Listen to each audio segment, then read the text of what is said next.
en el libro de Apocalipsis, capítulo 11. Apocalipsis, capítulo 11. Recuerden que, por ejemplo, en los versículos 1 y 2 de Apocalipsis, hemos gastado 2 domingos, que son de más de 1 hora más o menos, hablando, sacando todo lo que el contexto da acerca de cada versículo. Y son verdades que el Señor nos está mostrando.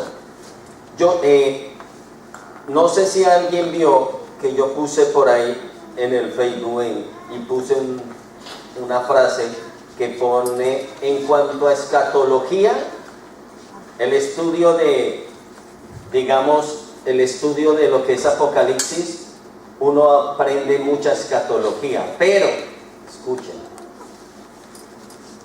el que tenga oído hoy, decía el Señor, y yo les digo, escuchen, ¿no? Presten atención. Muchas veces el estudio de Apocalipsis tiene un pequeño detalle. La palabra no tiene error, pero muchas veces nos queremos centrar tanto en el anticristo y en los demonios y en los sucesos que nos perdemos las enseñanzas verdaderas que marcan nuestra vida y que quiere el Señor marcar nuestras actitudes con ella. Algo que enseña Apocalipsis es el fin del enemigo, el fin de la injusticia, el fin de Satanás, el fin de los demonios, el fin de toda maldad. Y eso es algo que nosotros debemos entender.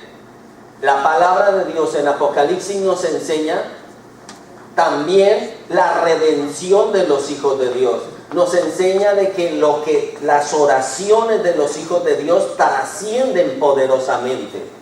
Y eso es algo que nosotros debemos ver, porque muchas veces la iglesia hace oraciones rituales, muchas veces en medio del dolor, de la desesperanza, oraciones rituales, y se nos olvida el poder y lo trascendental del poder de la oración. La oración tiene mucho poder, y eso es lo que Apocalipsis muestra, que todas las oraciones de los santos fueron recibidas, que el dolor de los santos fue recibido, que las lágrimas, que la sangre de los santos no quedó ahí.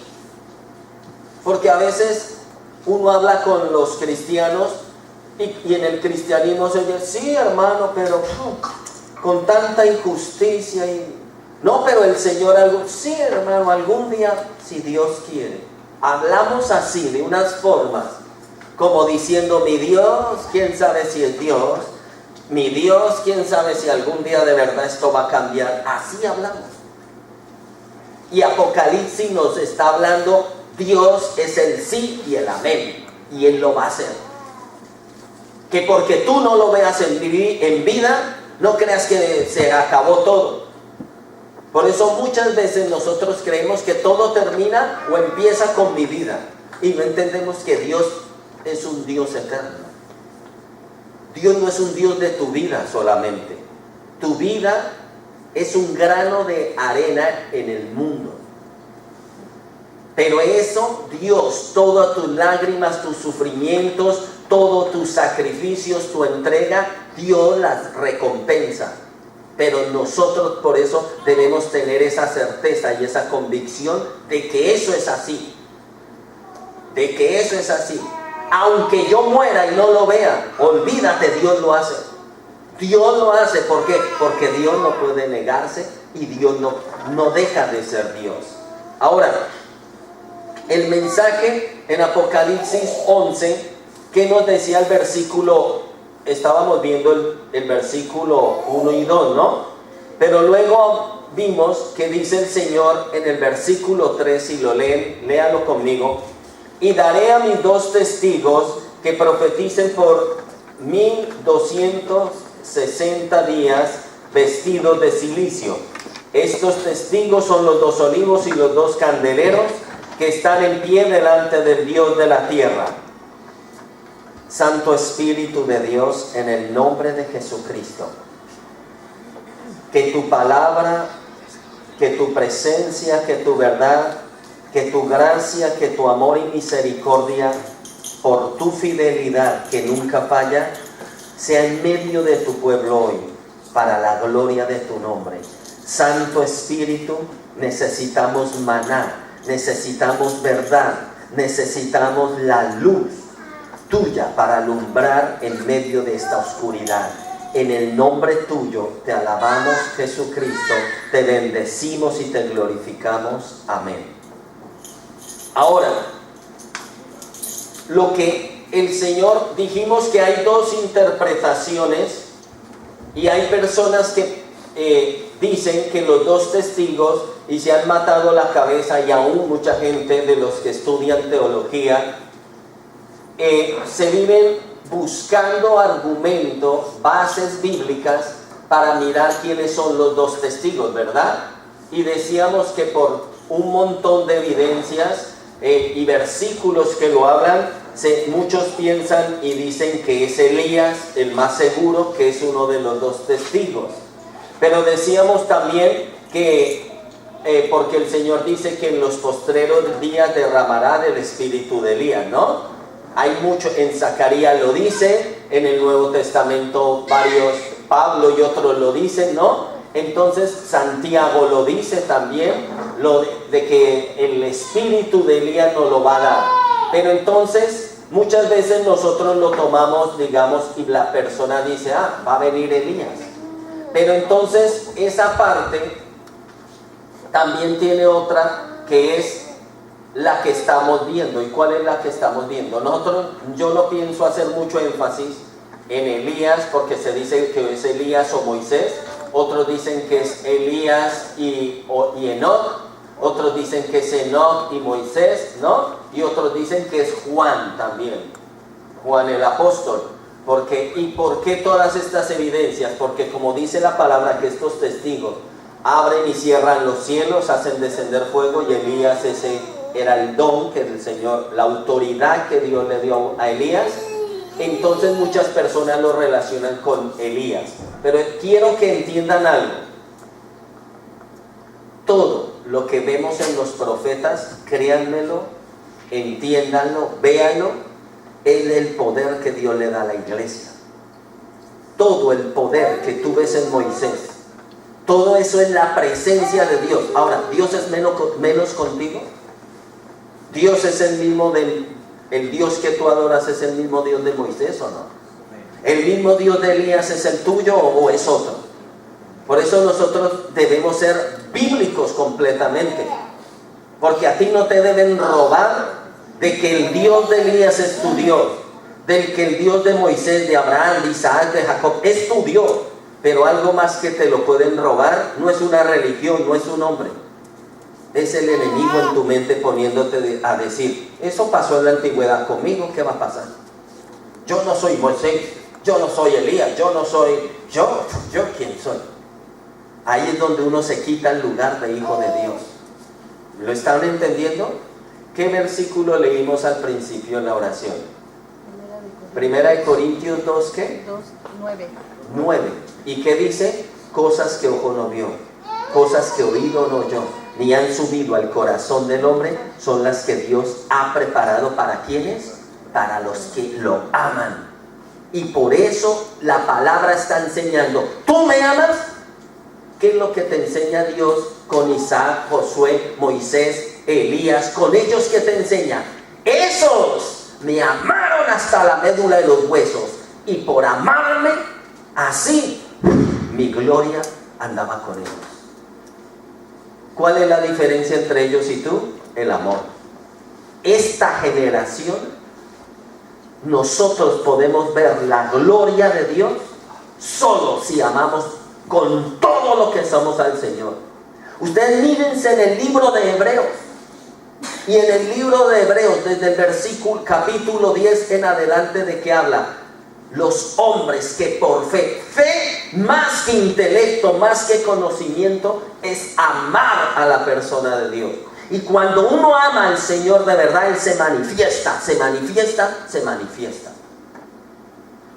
Pero la pregunta es, yo como hijo de Dios, Me aferro a su presencia y creo en Él y declaro su presencia cuando hay un problema.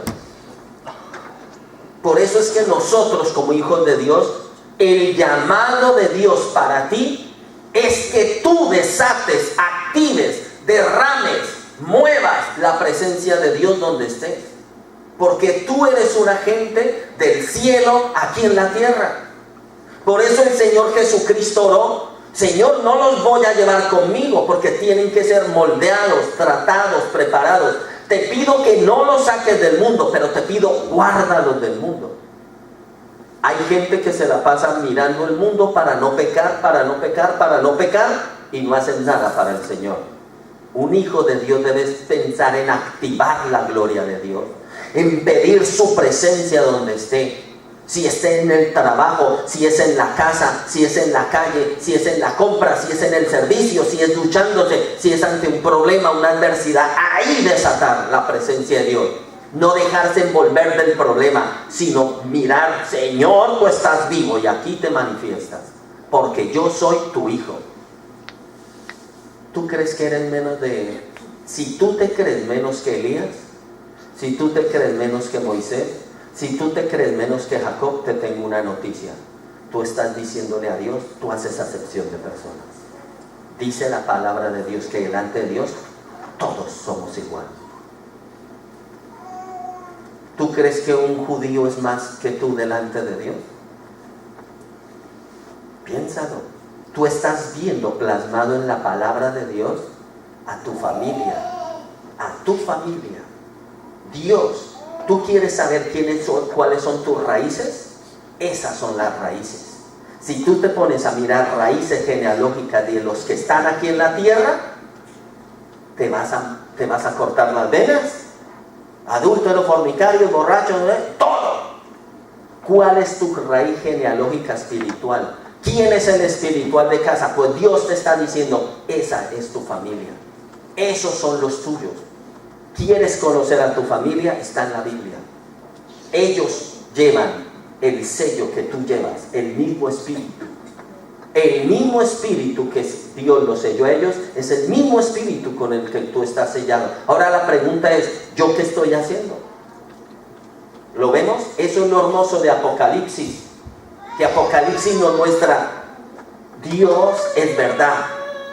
El mundo te puede hacer y deshacer, pero Dios no falla, ni va a fallar. ¿Lo entendemos? Dios no falla y no ha fallado. Por lo tanto, tú tienes que estar expectante a recibir lo tuyo. A recibir lo tuyo. Y si no puedes, mátate en ayuno, en oración. Sacude los cielos, sacúdele, como se dicen, las faldas al Señor, pero que hasta que vean la gloria de Dios en tu vida.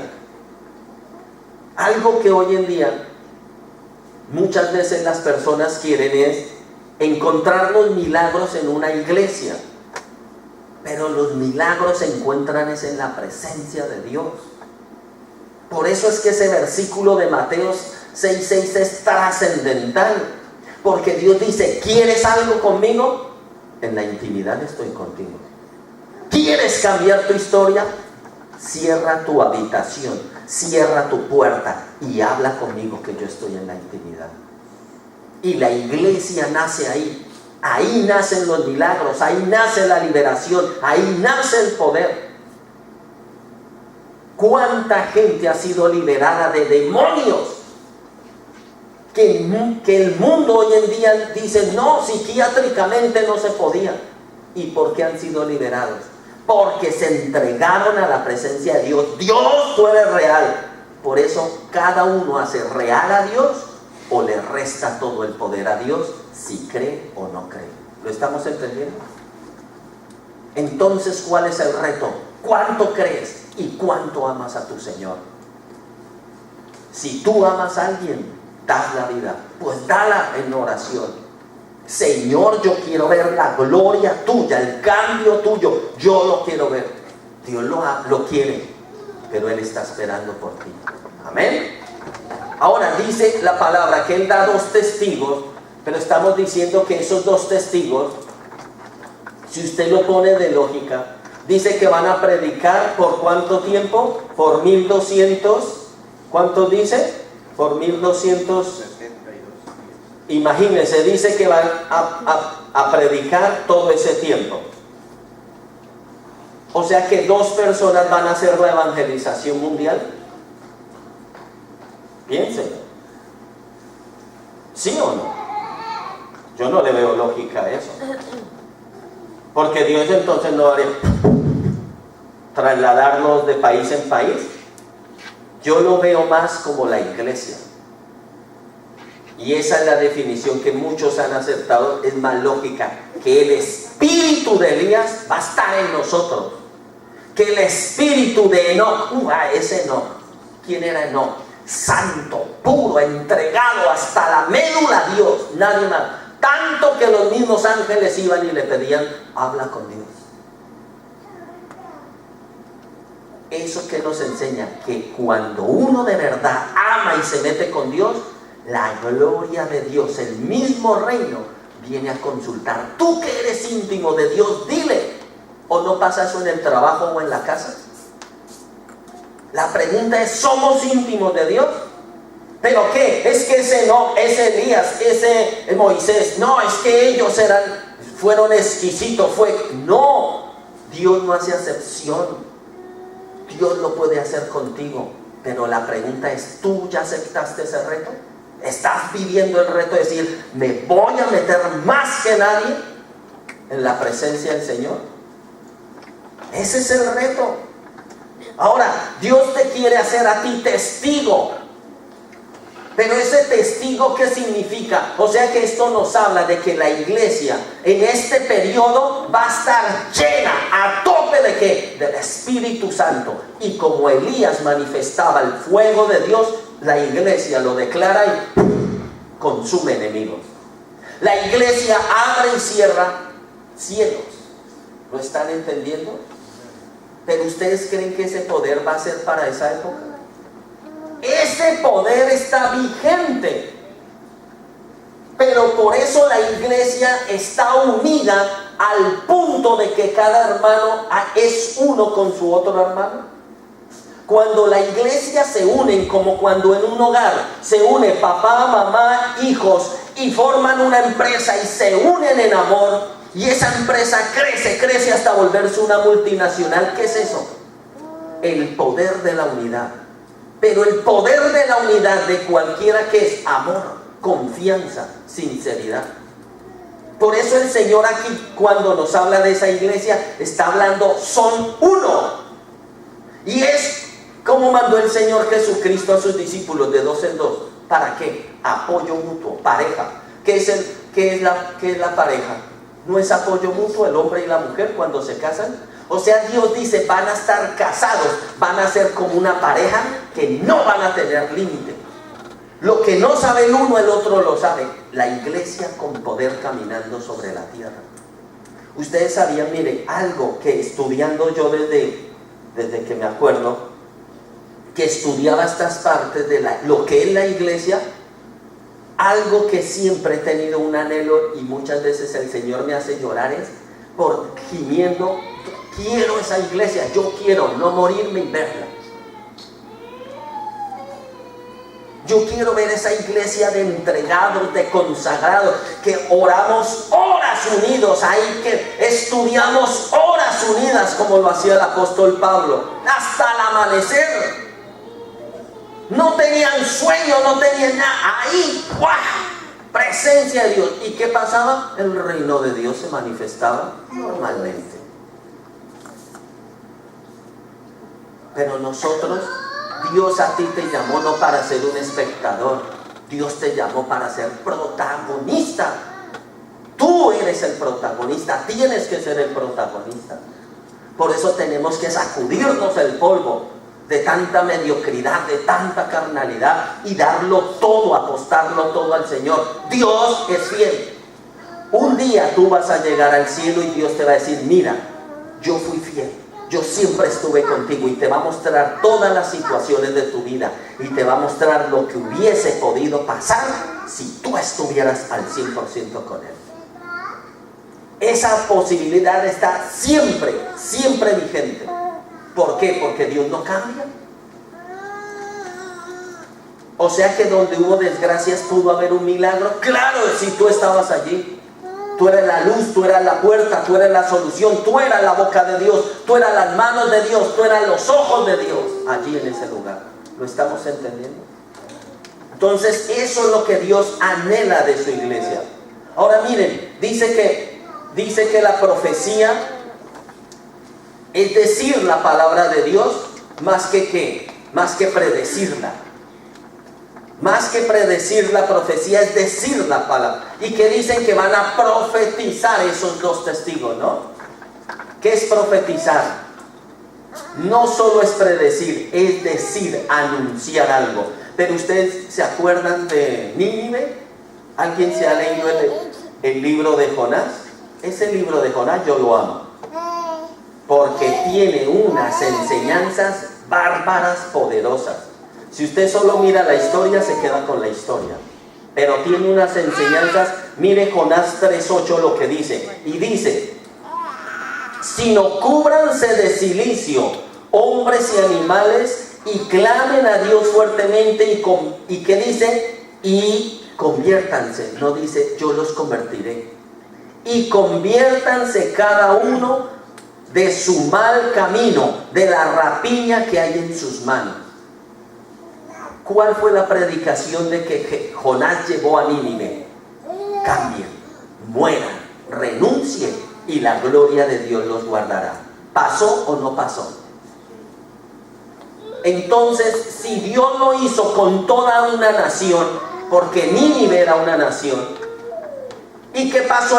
Al rey le llegó la noticia y que fue conmovido, dijo, hay que hacer algo, y promulgó ayuno de niños, bebés, ancianos y animales, todos en ayuno. ¿Y qué hizo Dios? Escúchenlo. Dios vio eso y dijo, wow. Movió el corazón y le dijo a Jonás, diles que lo que yo dije, que ya lo tenía preparado mi juicio de destrucción sobre Nínive, no va a pasar. Y Nínive, por si ustedes no saben, los ninivitas fueron los más abusivos del pueblo de Israel. Le abusaron al pueblo de Israel que no vean. Pero escúchenlo, ¿qué demuestra esto? Que cuando haya arrepentimiento, así sea la persona más dura, más abusiva, cuando Dios ve arrepentimiento que hay, detiene el juicio. ¿Lo están entendiendo? ¿Lo están entendiendo? Entonces, ¿qué es lo que Dios está hablando? Que Dios quiere, anhela que su iglesia lleve la luz ¿a quién? A los más duros, a los enemigos de la iglesia. Porque si Nínive era el enemigo de del pueblo de Israel, ¿cuál es el enemigo de la iglesia? Pues Dios quiere salvación para los que abusan, para los que atacan, para los que matan cristianos. Dios quiere misericordia. ¿Por qué? Porque tal vez se arrepientan muchos de ellos, ¿lo entendemos? Por eso, miren, tú y yo deberíamos predicarle más a las personas que le tenemos tirria que a las que creemos que mejor yo le predicaría. ¿Por qué no le predicas al que tienes envidia? ¿Por qué no le predicas a esa que no pasas o a ese que no pasas? ¿Por qué no le predicas a esa persona que tú dices, es que nunca le he hablado? O es que siento esto. Esos son los que tú deberías hablarle. Esos que te han abusado, esos que te han criticado, y esos que tu corazón los tiene como a un lado. A ellos llevarle la palabra y tú vas a ver ¿qué? El milagro de Dios. ¿Jonás predicó queriendo salvar? Pregunta. ¿Jonás predicó queriendo ver salvación?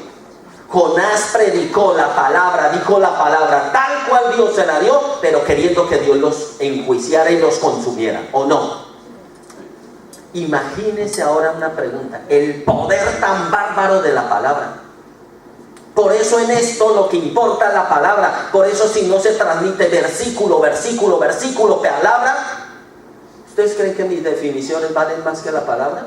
¿Mi astucia, mi inteligencia, mis ideas? Es la palabra, el poder sobrenatural. Por eso de ti no es lo que tú deduzcas de la palabra, es la palabra lo que es el poder más grande. Por eso la iglesia El pueblo del Señor, ¿de qué tiene que estar lleno? ¿De programas? De Biblia, Biblia, Biblia, Biblia, Biblia, Biblia. La Biblia, la palabra es infalible. ¿Qué quiere decir infalible? No falla, no falla. ¿Lo estamos entendiendo? Ahora, miremos Mateo 4:17, ¿qué dice el Señor? Desde entonces comenzó Jesús a predicar. ¿Cuál es la predicación? ¿Cómo es la predicación? ¿Qué es lo que yo debo evangelizar, pastor? Mateo 4:17. Entonces Jesús empezó a predicar y a decir: arrepentíos, porque el reino de los cielos se ha acercado.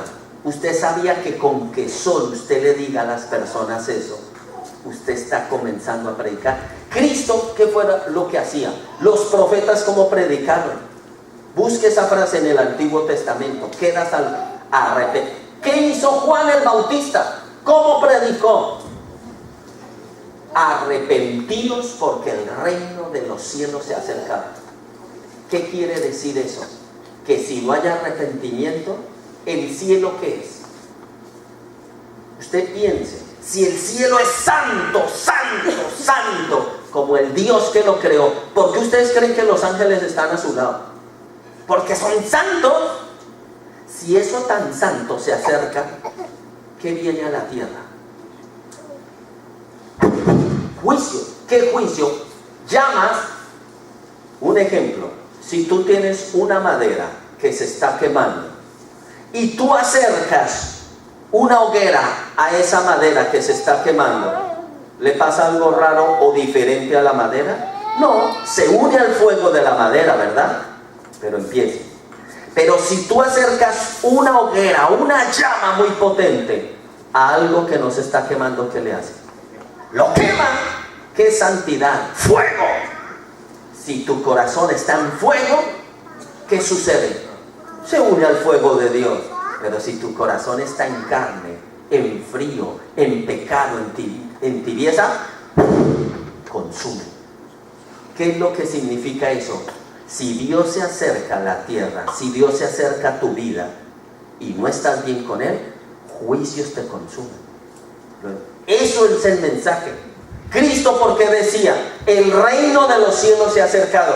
Cristo estaba diciendo, mi Padre me envió y yo soy un ejemplo del reino de mi Padre. Por eso van a empezar a suceder juicios, ángeles subiendo y bajando. Lo que Jacob vio en la escalera, que subían y bajaban en el sueño, ángeles subiendo y bajando, es Jesús.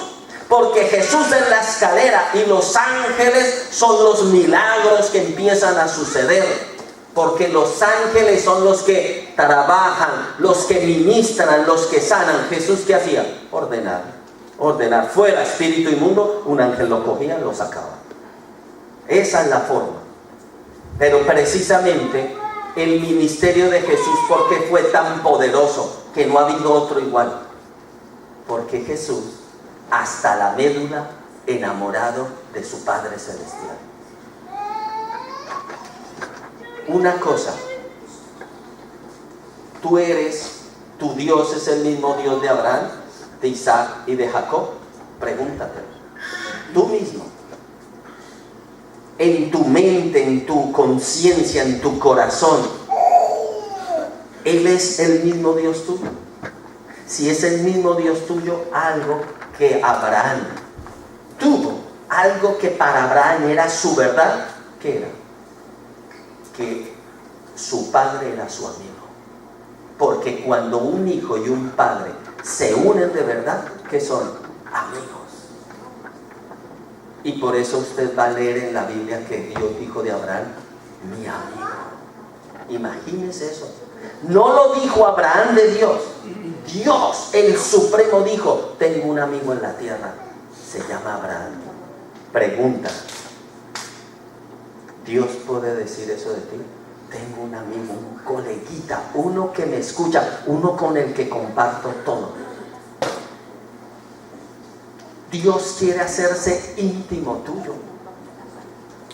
Por eso que ¿Ustedes creen algo que, miren, siempre me ha dolido en las consejerías es algo? Oír que la gente dice, yo tengo una amiga que le cuento y le lloro. A mí eso me duele, ¿saben por qué? Porque ese es el lugar de Dios, no el lugar de un amigo humano. Y a veces nos sinceramos y dicen, pero si yo soy sincero, yo le cuento a mi amiga todo, ¿y por qué no cambio? Claro, porque lo estás haciendo de carne a carne. Cuando tú le des tu carne a Dios, todo cambia. Le lloramos, le gemimos, contamos las intimidades más escandalosas, íntimas a un hombre. Y a Dios, guárdame, bendíceme, protégeme, dame, ayúdame. ¿Usted cree que Dios cómo se siente? ¿Por qué Abraham era su amigo Dios? Ahora, Isaac, ¿qué fue? Dice el Dios de Abraham, de Isaac. Usted revise la historia de la palabra de Dios. ¿Qué es Isaac? La promesa hecha realidad. El imposible, el milagro hecho viviendo al lado de ¿quién? Entonces, ¿qué aprende uno de esto?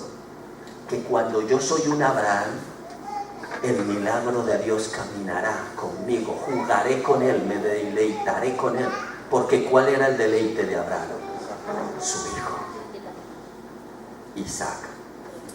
Isaac, ¿qué trascendental hizo? Ser, solo ser, el milagro viviente. Y todo lo que es en Isaac es bendición, bendición, bendición. Cuando yo soy amigo de Dios, Dios me bendice y en mi casa se pasearán los milagros, la gloria de Dios. ¿Y qué Jacob? Lucha, sacrificio, esfuerzo, pecado, torpeza. ¿Pero qué es eso? La torpeza tuya, tus errores, tus fracasos, tu egoísmo, tu carne, sí, vive en mí. Pero luego tomada y puesta en el altar y diciéndole, me arrepiento de lo carnal, me arrepiento de lo egoísta, me arrepiento de lo sucio, me arrepiento de lo contrario que soy a ti, Señor. ¿Y qué hace Dios? Luego dice, ya no vas a ser un carnal, un egoísta, un prepotente, un altivo, ahora vas a ser pueblo amado mío. ¿Por qué Jacob? Dios le quita el nombre y le cambia a Israel. Porque cuando una persona, una familia, un hombre se arrepiente y pone su pecado en la presencia del Señor, su intimidad, su suciedad delante de Dios, es donde Dios dice, ya no te llamarás más Marta, Juan, Pedro, Pablo, te llamarás Israel, pueblo mío. ¿Lo entiendes? Y eso es lo que Dios anhela con cada hijo. Hacer de cada hijo un íntimo. Dios anhela la intimidad contigo. Le voy a decir algo que no le han dicho. Cuando Dios, a ti, el Dios del universo, el Dios que ni siquiera muchos, la mayoría de ángeles ni lo han visto, ese Dios es celosísimo cuando usted intima con otro, se lo aseguro. Si usted intima con el pecado, él hierve en fuego. Cuando tú intimas, haces a una amiga, a un hijo, al dinero, al trabajo íntimo tuyo, hierve Dios diciendo, no, no, misericordia, soy misericordia. Por eso Él dice, soy un Dios celoso. Él te cela y dice, ¿cómo te cela? Con fuego eterno. Da gracias de que Dios tiene dominio propio. Si no, cada hijo que fuera íntimo con algo, debería morir.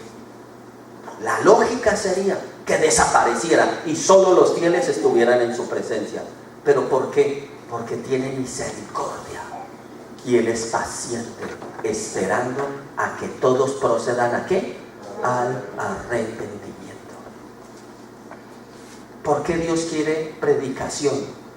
Matémoslos a todos y la iglesia unida nos volvemos uno y ya está, tanta tontería, ¿no? Así piensa Satanás. ¿Por qué Dios quiere? Porque Dios quiere que prediquemos. Dios quiere que prediquemos a un mundo de pecado, porque Él quiere que tú te enteres qué es lo que Él sufre. Que cuando lo rechazan, tú ahí no te estimes tanto. Ay, me rechazaron. Están rechazando el que te envió. Y acuérdate que el Señor te va a decir: así me trataste tú un día. Y así me tratan millones todos los días. Y aquí estoy, fiel y verdadero. Aquí estoy, santo y puro. Aquí estoy, no cambio. ¿Lo entendemos? El Apocalipsis es una hermosura porque nos muestra el corazón del Rey de Reyes. Nos muestra lo que arde en el corazón del Señor. ¿Y qué es? Alguien dirá: Apocalipsis, muerte, destrucción, juicios. No. Apocalipsis, antes de muerte, destrucción y juicio, ¿qué es? Misericordia, perdón. Solo que todo tiene un límite. Todo tiene un límite. Y no me digan que miles de años de historia y todavía no estamos en Apocalipsis viviéndolo. Algunos estamos en dolores, ya empezó la guerra. Cuando empiece, olvídese que nadie va a decir: nos vamos a mirar y llorar. Cuando empiece. Y el Señor dice: será leve. 7 años no más. En 7 años se soluciona millones de años de historia del ser humano, millones de años de historia angelical, de todos los seres del cielo y de la tierra. Se soluciona todo en 7 años, imagínense. ¿No es corto el periodo? Es corto, es nada. Ahora la pregunta: ¿y todo el resto de años qué es? Misericordia de Dios. ¿Tendrá Dios misericordia de la raza humana? Dios no tiene más que misericordia, amor. Por eso es paciente. Ahora, Dios bendice a la iglesia como haciéndola testigo. Algo que Dios quiere que sus hijos sean, ¿qué es? Testigo. La pregunta es: ¿yo soy testigo? Si es testigo, Jehová no habla. ¿Usted es testigo de Jesucristo? ¿Qué es testigo? Que lo conoce, que ha vivido, que lo ha visto, que conoce su corazón, su mente, sus preceptos, sus ideas, sus sueños, sus anhelos. Lo conoce. Eso es ser testigo. Por eso el Señor en Lucas 24 le dice a sus discípulos: y vosotros sois testigos de estas cosas, para que luego las anunciéis. Testigo. Dios quiere hacerte a ti un testigo. Por eso que hablábamos de Mateo 6:6, que tú puedes ser testigo de la gloria de Dios, buscando la presencia del Señor en todo momento. Ahora, y dice que estos dos testigos, en el versículo 3, son los 2 olivos y los 2 candeleros que están en pie delante del Dios de la tierra. ¿Usted cree que entonces solo Elías y Moisés están delante de Dios de toda la tierra? ¿Y qué leímos en Apocalipsis 4, Apocalipsis 5, y luego qué leímos en Apocalipsis 8? ¿Qué decía la palabra? Que en el altar están siempre ¿quiénes? Los testigos del Señor, los que dieron su vida por Él. Y su sangre clama ¿qué? ¿Hasta cuándo, Señor, nos hará justicia? ¿Lo están entendiendo? Entonces, ¿quiénes son los testigos? Los 2 olivos significan ¿qué? La provisión de aceite. ¿Olivos qué es? ¿El olivo qué fruto da? Oliva. ¿Y la oliva qué se saca de la oliva? Aceite. Entonces Dios, escuchen, si usted se estudia, un día mírese algún vídeo de lo que sucede cuando siembran el árbol, cuando crece, cuando bota el fruto, cómo lo recogen el olivo. El olivo es el único que escoge: o ponen una máquina que haga vibrar todo el árbol, o cogen palos y lo garrotean para que caiga el fruto. Por eso cuando Dios te da de palos, es un ejemplo. Tú quieres unción, vas a recibir palos, sacudidas, te va a sacudir Dios. ¿Para qué tú sacudes el felpudo? ¿Para que crezca, para que se vuelva más feo? No, para que quede limpio. Por eso cuando Dios te sacuda, dile gracias, estaba lleno de pecadito, ¿no? Dios te sacude por fuera el pecado. No te pega a ti, solo que tú brincas. Pero ¿a quién le está castigando? Al pecado que hay en ti. ¿Lo entiendes? Entonces, los olivos, y ahí podríamos ya terminar analizando lo del olivo. Luego, ¿qué hace? La oliva las acarician y todas las acarician, y luego ellas botan el aceite, lo recogen y lo llevan, las muelen, las machacan, las aplastan, las trituran. ¿Y por qué cuando el Señor tú sientes que te deshace? Necesito que la iglesia ayune por mí. Dios, perdón. Si te estoy sacando en lo mejorcito, para sacar lo peorcito, ¿no? Y luego, ¿qué queda? De todo eso, ¿qué queda de ti? ¿Algo bonito? ¿Qué queda? La semilla horrible y fea que nadie la quiere. ¿O no es así? ¿Y qué hay en la semilla? Miles como tú. ¿O no? Una semilla, esa pepita, semilla, ¿qué es? Otro árbol. ¿Y ese árbol qué produce? Hay una oliva. Miles. Por eso escuchen, la enseñanza de eso es que en ti está la salvación de miles. Por eso Dios te quiere maltratar. Si no te dejan maltratar, ¿cómo va a salir de ti lo mejor? ¿Y qué es lo que te quita? Lo de por fuera. ¿Y qué es lo de por fuera? Muchos dicen, no, yo soy un siervo del Señor. Todavía hay hipocresía. Todavía mete sus mentiritas. Todavía celoso. Todavía ante el espejo. Aquí está tu reina, ¿no? Todas esas tonterías. Nosotros a veces vamos de humilde, sí, hermano, pero en la casa, si fuéramos como somos en la iglesia, ¡wow! El espíritu aterriza aquí enseguida. Pero como él sabe que en casa es otra historia, ¿no? Ahora, piensen esto. ¿Y el aceite para qué se usa? Para miles de usos. Para alimentar, para nutrir, para ungir, para medicina. Del aceite sacan de todo. Ahora, ¿qué quiere decir el Señor? ¿Qué quiere decir el Señor con eso? Cuando yo trate contigo, serás útil para cosas inimaginables que a ti se te ocurren.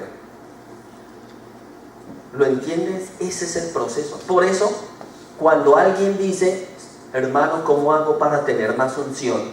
Toca pedirle, Señor, ven y despedázalo, descuartícelo, muélelo, quémalo, haz de todo, pero que salga lo mejor. Claro, es así. Por eso escuchen aquí. Vuelvo a repetir esto, ya lo había dicho antes. Cuando alguien dice, uy, yo quiero la unción de ese hermano. Quiero que lo maten, que lo roben, que lo abusen, que si lo violaron, que lo violen. Quiero todo eso sobre mí. Eso es lo que tú estás pidiendo. Que lo traicione la esposa, que le hagan, que los hijos lo abandonen. Todo lo que él pidió que me pase. Eso es unción. ¿Por qué? Porque es el trato específico, único de Dios en ese. Entonces nunca pidas la unción de otro. Pide tu unción. Que Dios te trate a ti, que Dios te moldee a ti, que te tome eso íntimo tuyo y lo muela, lo mastique, lo escupa y luego la gloria de Dios salga. Porque ustedes creen que Jesús, cuando escupió barro y lo puso en los ojos del ciego, ¿para qué era? Barro eres. ¿Y barro qué? El mismo barro te sanará. Pero necesitas algo. Lo que hay dentro de mí, la saliva. ¿Lo entienden? No estamos en un circo, así que sigan acá. Entonces, los dos testigos que debían testificar del poder del Señor, del poder ¿y cuál es el poder del Señor? El poder de su Espíritu. Pero una pregunta. ¿Yo cómo voy a testificar del poder del Señor si no me dejo tratar y no me lleno de su Santo Espíritu? La iglesia, para que el fuego del Espíritu baje y se vuelva natural y consuma lo físico, ¿qué tiene que haber dentro? ¿Ustedes qué creen que había en Elías? Llenura del Espíritu Santo. Por eso miren, hoy en día la gente muy rapidita, por causa del desconocimiento, de decir, eres lleno del Espíritu, aleluya, sí hombre, ¿y cómo no? Si soy cristiano. Tú estás sellado con el Espíritu, pero de ahí a ser lleno del Espíritu, por eso el Señor te dice, mira Pablo, lleno del Espíritu. Y míralo antes de ser, ¿antes quién era? Saulo. Antes, cuando era Saulo, ¿era lleno del Espíritu? No. Hay un proceso, un cambio, que hubo muerte, renuncia, entrega. Eso es lleno del Espíritu. Palabra que hablaba, solo Biblia. Y luego Dios quiso, como está tan lleno de mí, ahora empiezo a revelarle yo nueva doctrina, amor. Empezó a darle sabiduría, luz, verdad. ¿Lo entendemos? Eso es lleno del Espíritu. Por eso cuando tú seas semejante a uno de los testigos de la palabra, estás lleno. Si no estás lleno, o si crees estar lleno y no hay nada de esas evidencias, ¿qué pasa? Estamos engañados. Dios quiere una iglesia llena. Ahora, Hebreos, Hechos 13:47 dice, porque así nos ha mandado el Señor diciendo, te he puesto ¿para qué? Hechos 13:47, para luz de los gentiles. ¿Cómo los gentiles? ¿Los que van a hollar el atrio por tanto tiempo? Sí. ¿Los gentiles, los que están fuera de pacto? Sí. Dios ama a los que no lo conocen. Dios ama lo que está en su contra, porque quiere que se salven, así como un día nosotros estábamos.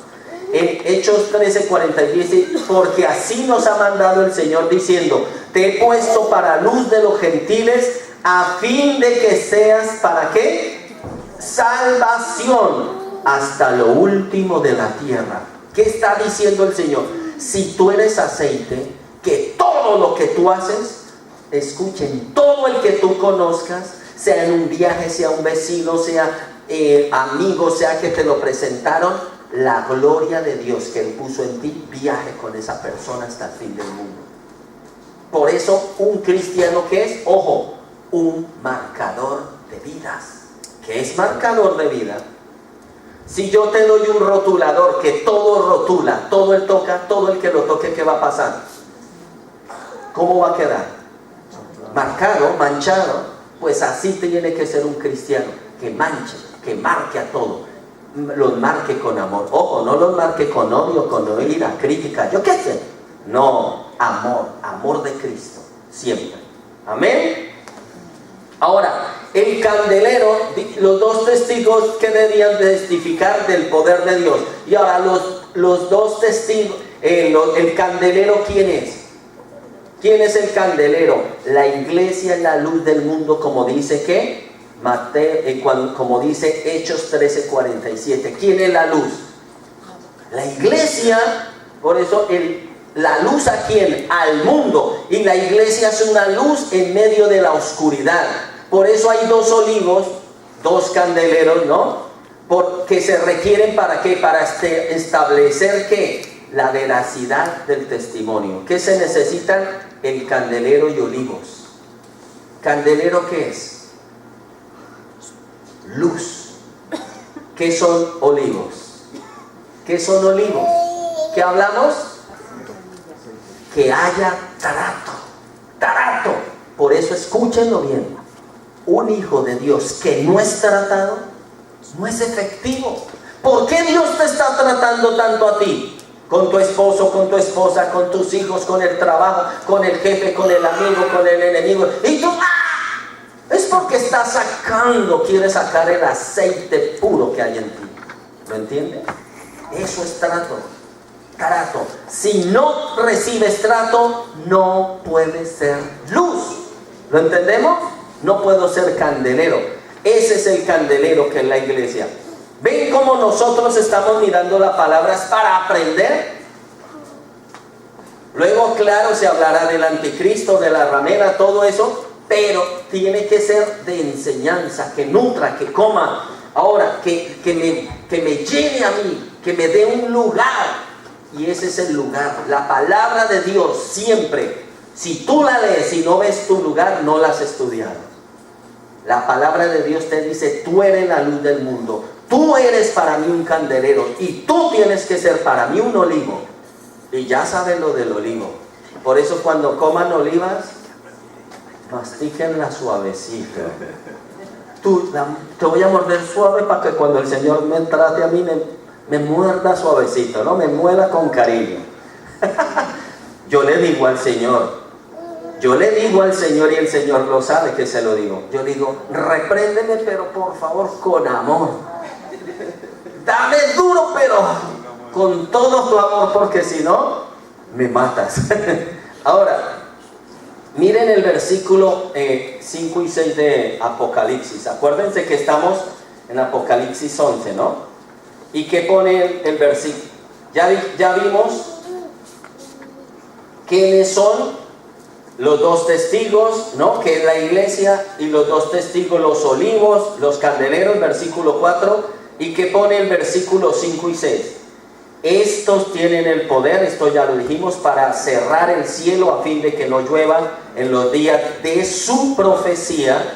O sea que la iglesia, ¿saben qué va a ser hermoso? La iglesia se va a unir y va a ir un representante de la iglesia ante los gobiernos y decir, imagínense, yo con eso he soñado toda mi vida.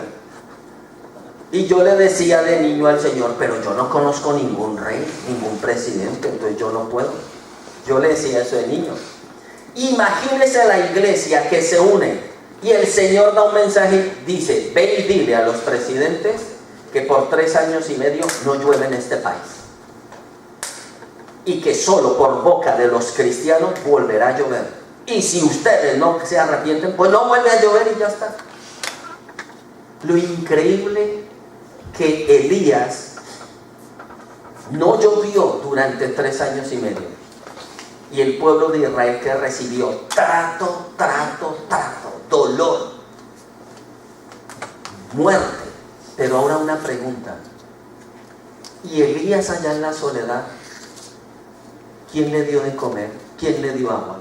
¿Lo ha pensado? ¿Quién sustentó a Elías? Si fue el Señor, ¿y qué usó el Señor? Los cuervos. Ustedes no han visto, los cuervos tienen, todo mundo, el enemigo los usa para todo lo malo, lo peor, pero los cuervos, ¿ustedes sabían que es el ser más misericordia? Que ven un animalito de esa, que no puede comer y van y le llevan comida, lo que encuentran se lo llevan, tienen ese, está en la naturaleza. ¿Y el Señor a quién usó? Cuervos. ¿Y qué hacían los cuervos? Encontré un trozo de res por acá, venga, le llevo un poquito a Elías.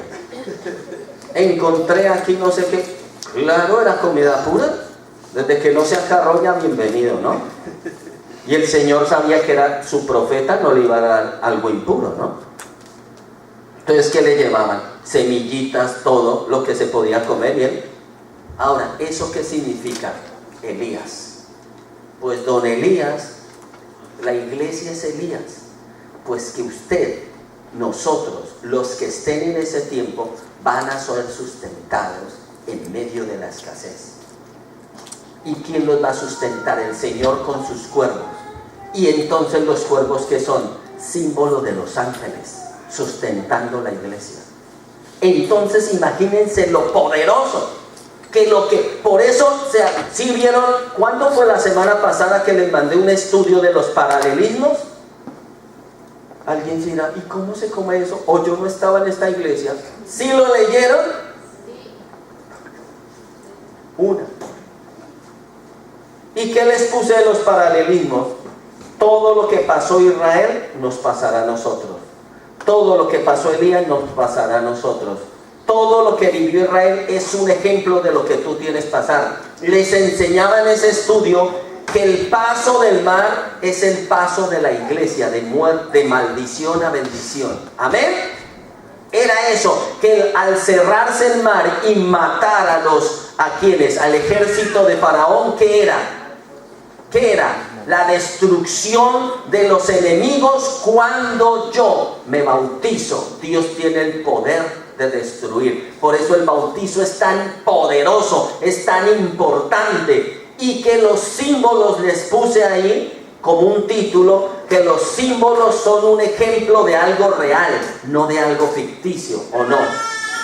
Por eso todo símbolo es poderoso. ¿Por qué? Porque es una representación de algo espiritual. Por eso el aceite, ¿de qué símbolo? Del Espíritu Santo. Por eso uno unge la casa con aceite, ¿no? No chorrea la casa con aceite, ¿no? La unge, toca. Entonces es eso. La sal, ¿de qué símbolo? De pureza, de santidad. Y antes se ungía con sal, claro que sí. Entonces por eso es que nosotros debemos entender que todo en la palabra, los símbolos los debemos tomar. Ahora, la iglesia debe predicar la palabra de Dios. Y miren Jeremías 5:14 que dice: por lo tanto así ha dicho Jehová de los ejércitos, porque dijeron esta palabra, he aquí yo pongo mis palabras en tu boca por fuego, y este pueblo por leña, y los consumirá. ¿Por qué creen que estábamos orando recién empezamos la reunión? Porque el Señor ponga en tus labios el poder, la gloria de su palabra. Porque tu mente esté llena de la palabra y no llena de cucarachas o de problemas, ¿no? Ni de cargas, sino lleno. Mírelo, léalo conmigo. Es hermoso, Jeremías 5:14. Por lo tanto, así ha dicho Jehová de los ejércitos, porque dijeron esta palabra: he aquí yo pongo mis palabras en tu boca por fuego, y este pueblo por leña, y los consumirá. ¿Qué es el pueblo para un hijo de Dios? Los gentiles son leña. ¿Y quiénes soy yo? Fuego. ¿Lo entiendes? El fuego del Espíritu que hay en ti debe quemar a tus amigos, a los que no conocen de Cristo. Pero pregunta, si tú eres fuego, ¿estás quemante? ¿Estás ardiente? ¿O eres una llamita y que ni para que le diga a alguien, oye, ¿tienes fuego? Ni para un cigarro encender, ¿vale? Piénsalo. Cuando se dice que el pueblo de Dios es fuego, es porque todo el que se acerca a ti se quema. ¿O qué se quema? Le hace daño. Pero ¿qué más hace el fuego? Da calor. Primero que da calor. Luego ¿qué hace? Quema. Pero ¿y al quemar qué hace? Purifica. Esas tres acciones tienen que ser tu vida. Que los que se acercan digan, no sé, pero contigo tengo paz. No sé, pero contigo no me quiero ir. Pero también deben recibir que quemarse. Wow, yo estoy mal, me estás haciendo daño. Pero eso que produce santificación, o sea, purificación. Amén. Mire, toda la palabra de Dios lo llena de sabiduría, tesoro en la palabra de Dios. Ahora, dice el Señor, y pongo mis palabras por fuego a este leño, por leña en los... Ahora miren, Jeremías 23:29. Yo los voy leyendo, usted los busca ahí, o los apunta. Dice, este versículo es, wow, la gloria. Dice, Jeremías 23:29. No es mi palabra, dice, con Jehová de los ejércitos, como fuego. La palabra de Dios, ¿qué es? Fuego. ¿Por qué? ¿Qué dijimos antes? Que lo que un hijo de Dios al predicar más debe hablar, ¿qué es? Consejerías, palabrerías, entretener la gente. Biblia, fuego, palabra. Y dice, y como martillo que quebranta la piedra. ¿Qué es martillo que quebranta la piedra? ¿Ah? ¿Qué martillo que quebranta la piedra? No que quebranta el sueño a veces cuando grito. Martillo que quebranta la piedra es que quita la dureza de los corazones. O sea que la palabra es como un mazo que rompe al duro de corazón. Amén. Ahora, esos testigos, o sea, la iglesia va a tener el poder ¿de qué? De tener palabras de fuego que consumen toda hojarasca en las personas. ¿Qué es la hojarasca? Es símbolo de los residuos del mundo. ¿Lo entiendes? O sea que la palabra de un hijo de Dios es eso. Y por eso dice que la palabra es fuego que consume. Pero dice martillo. Martillo no es que tú des golpes a las personas, sino la palabra que sale de ti los quebranta y los hace llorar y arrepentir. Y viene arrepentimiento a sus vidas. Imagínense que tú, todos los dones de Dios para ti, iglesia, Dios los desata a través tuyo. ¿Cuándo? Cuando tú abres tu boquita, cuando tú dispones tu corazón, cuando tú pones tu vida delante del Señor para que Él trabaje en otro. Imagínense.